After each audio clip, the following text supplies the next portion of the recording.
Bonjour et bienvenue sur l'ABC de mon patrimoine, le podcast de la planification patrimoniale et successorale. Je suis Maya Ima, ton hôte pour quelques minutes et ton copilote dans l'organisation de tes avoirs. Juriste, fiscaliste et planificateur patrimonial multidisciplinaire, je t'aide à naviguer dans les eaux troubles des questions de patrimoine, de finances, d'investissement et de succession. Tu souhaites nourrir ta réflexion globale, modeler ta vision financière et patrimoniale et te projeter dans l'avenir de façon plus cohérente et sereine, alors tu es au bon endroit. Car tout commence par une idée, mais rien ne s'accomplit sans plan. Alors planifions ensemble.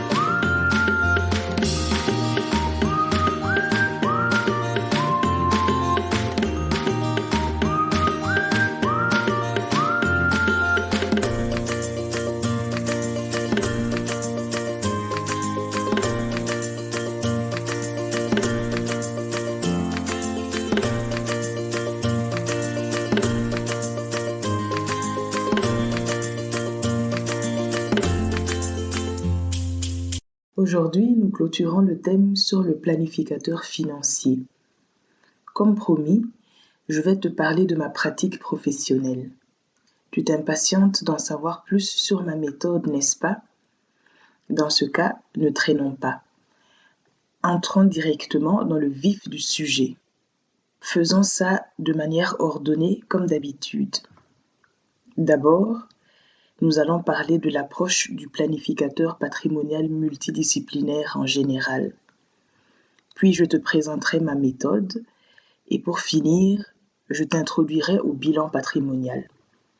On y va, go! L'hélicoptère vide. Initialement, les questions de patrimoine étaient adressées uniquement aux notaires, aux banquiers d'affaires, aux avocats fiscalistes, aux family office, etc. La difficulté est que ceux-ci n'étaient accessibles qu'à certaines catégories de la population, notamment les plus aisés. Ou alors, aussi compétents qu'ils puissent être, ces professionnels ont bien souvent une vision parcellaire ou fragmentée du patrimoine, c'est-à-dire que leur point de vue est cantonné à leur domaine d'expertise. Par exemple, le banquier d'affaires proposera ses solutions bancaires, le courtier proposera des assurances, le notaire ordinaire s'appliquera à la rédaction des actes pour lesquels il est sollicité et au conseil y relatif. C'est ce que moi j'appelle la vision tunnelisée ou la vision lorgnette de la situation. Et c'est précisément cette méthode que le planificateur patrimonial multidisciplinaire vient résoudre avec son approche hélicoptère view. Il s'agit d'une approche totalement différente de la première. Ici, le professionnel traite les questions patrimoniales à travers une approche transversale, c'est-à-dire qu'il porte d'abord un regard global ou total sur le patrimoine du client et non pas un point de vue cantonné à un seul domaine. Puis, il zoome sur chacun des points à traiter spécifiquement pour aboutir finalement à un traitement cohérent et long-termiste de la situation ou de la demande du client. Au besoin, il joue le rôle de chef d'orchestre en faisant intervenir d'autres spécialistes pour des besoins plus spécifiques. Généralement, les textes réglementant l'exercice du métier de planificateur financier définissent la compétence rationnée-matériée, c'est-à-dire les matières qu'ils traitent à minima. En Belgique, on l'a déjà expliqué dans l'épisode précédent, ces matières sont le droit civil, le droit fiscal et la fiscalité, la sécurité sociale et la sécurité d'existence, ainsi que le contexte économique et financier. Ce qui est déjà pas mal. Mais ma méthode à moi va encore plus loin. En effet, j'ai une approche transversale et à 360 degrés dans le traitement des dossiers qui me sont confiés. Tu vas comprendre pourquoi et en quoi. Ma méthode. Le premier élément rendant ma méthode assez particulière est que mes analyses et consultations patrimoniales ne se limitent pas aux 4 aspects prescrits par la loi cités tantôt. Mon bagage académique et professionnel atypique, ainsi que ma vision de ce métier, me permettent d'offrir un traitement encore plus poussé. En effet, j'examine tous les aspects légaux et pas seulement le droit civil, les aspects fiscaux, successoraux, financiers, assurantiels, la gestion des risques, les placements et la retraite. Il y a aussi ce que j'appelle le complément astucieux pour les aspects qui n'entrent pas dans les 7 domaines précédents. Ainsi, l'approche est vraiment à 360 degrés et de A à Z, c'est-à-dire que toutes questions qui touchent de près ou de loin à ton patrimoine sont traitées. Nous allons illustrer cela avec des cas pratiques dans les épisodes à venir. Le deuxième élément rendant ma méthode assez particulière est une disposition naturelle. En effet, j'ai ce qu'on appelle une pensée arborescente. Peut-être que toi aussi tu l'as. Si tu ne sais pas ce que c'est, voici plus de détails. Selon des chercheurs, tout le monde ne pense pas de la même manière. Il existerait 2 types de fonctionnement de la pensée. La pensée dite linéaire d'un côté, on l'appelle aussi pensée convergente, pensée verticale ou pensée monochrone. Et de l'autre côté, il y a la pensée dite arborescente, dite aussi divergente, latérale ou polychrone. Commençons par la pensée linéaire qui concernerait la majorité de la population. Comme son nom l'indique, c'est la pensée qui va en ligne droite. Elle est structurée de manière simple et séquentielle. Ici, une idée entraîne une autre qui entraîne une autre, comme les maillons d'une chaîne. Le raisonnement se fait étape par étape pour traiter un problème ou une tâche. La pensée linéaire reçoit les informations ou les données extérieures, les analyse les unes après les autres, les traite les unes après les autres et aboutit à une solution ou à une conclusion.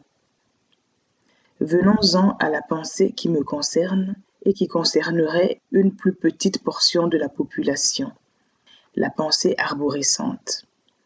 C'est une pensée complexe, multiple, fluide et non linéaire. Une information ou une donnée qu'elle reçoit active et génère spontanément plusieurs idées, solutions ou questionnements à la fois qui elles-mêmes en génèrent d'autres et ainsi de suite. Elle a une vision plus large des choses et un fonctionnement qui balaie toutes les possibilités concomitamment et non pas les unes après les autres comme dans le premier cas. C'est comme un feu d'artifice ou comme un pissenlit avec ses graines. Elle aboutit à plusieurs solutions à la fois, offrant ainsi plusieurs choix et la possibilité d'affiner l'une ou l'autre des options. Elle ne sait pas compartimenter comme la pensée linéaire. Au contraire, elle agglomère et fait des liens improbables. C'est comme ça que, dans un podcast sur le patrimoine, tu entends parler de types de pensée, du pharaon d'Égypte, de Jeux infinis, du film Miss Sloane, de Cailloux blancs, en même temps que de salaire, d'assurance vie, de mariage, de dette, etc.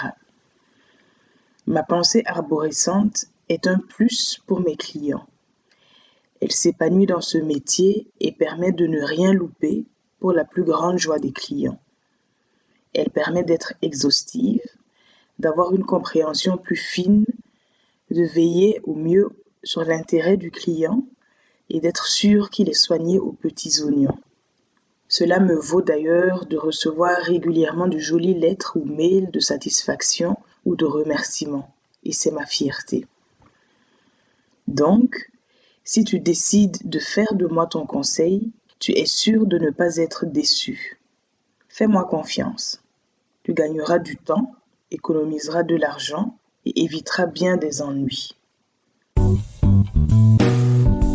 Le bilan patrimonial.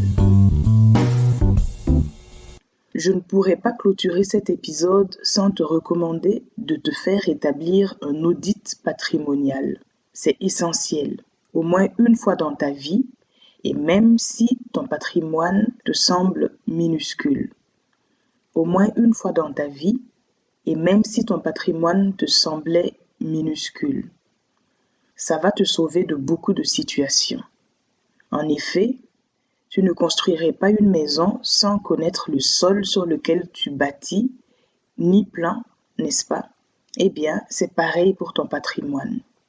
Il faut bien le connaître et avoir un plan si tu veux le construire, le protéger, le développer et le transmettre un jour. Tout commence par une idée, mais rien ne s'accomplit sans plan, rappelle-toi. Et c'est le but de l'audit patrimonial. Il consiste en une analyse hélicoptère view, c'est-à-dire à 360 degrés de ta situation actuelle. Il permet de faire ressortir les points faibles, les risques, les points forts et autres éléments importants à garder à l'œil. C'est comme faire un check-up médical pour préserver sa santé ou empêcher qu'elle se dégrade davantage. Sur la base de cet outil qu'est le bilan patrimonial, on peut dégager des solutions et établir un plan pour aller vers tes objectifs de façon cohérente, intelligente et stratégique. Ça peut être une bonne manière de commencer l'année 2023, n'est-ce pas? Pense-y.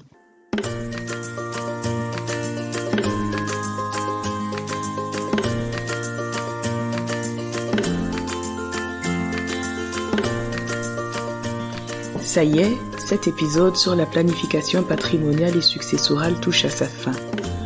Je te remercie pour la qualité de ton écoute, pour ce temps privilégié que nous passons ensemble et pour l'intérêt que tu portes à ce podcast. Des questions ou des suggestions? Mes réseaux sociaux te sont grands ouverts. Besoin d'un conseil plus spécifique? Dans ce cas, n'hésite pas à prendre contact personnellement avec moi. Je t'invite aussi à me donner du courage et de la force en laissant 5 étoiles à l'ABC de mon patrimoine, en mettant des commentaires bienveillants et en recommandant ce podcast autour de toi pour le faire connaître. Convaincu que tu vas tirer du beau fruit de ce podcast, comme des idées, des outils ou des informations primordiales pour ton présent et ton futur, je t'invite à ne pas attendre pour mettre en place un plan d'action et entamer sa réalisation. Car, en matière de patrimoine, mieux vaut 20 ans trop tôt qu'1 heure trop tard.